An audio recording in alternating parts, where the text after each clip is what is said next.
Welcome back to this video. In this video, I'll show you how to create request admin approval for every Telegram channel.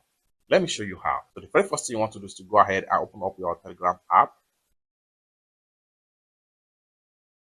Having opened up your Telegram app, go ahead and select your Telegram channel. So I'm going to scroll down right here and click on my Telegram channel right here. So I'm going to click on my Telegram channel right here.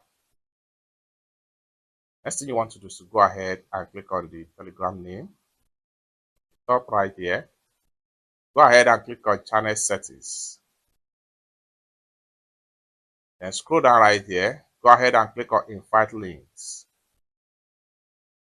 Then take you right here. Go ahead and click on create a new link. Then take you right here. Next thing you want to do is to make sure you turn on this button right here.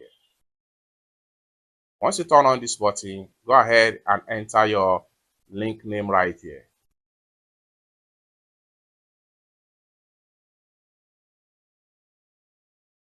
Once you're done, next thing you want to do is to go ahead and click on create.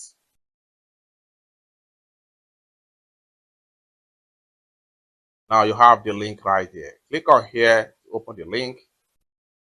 And go ahead and click on copy link right here. Once you copy the link, you can send it to anyone to join the link. However, you can also click on share button right here, which allow you to share to different contacts, whether on Telegram or on WhatsApp or what have you. Once you send the link to them, they will join the link, and each time you have their request to join, you are going to find the number of people that want to join the group right here. And you will find the number of people that want to join the Telegram channel right here. Then you can decide to approve or disapprove them before they can join your Telegram channel. It's that simple. For more tutorial, tips and tricks on how best to use your Telegram channel, consider to subscribe. Thank you so much for watching, and I hope to see you in my next video. Bye for now.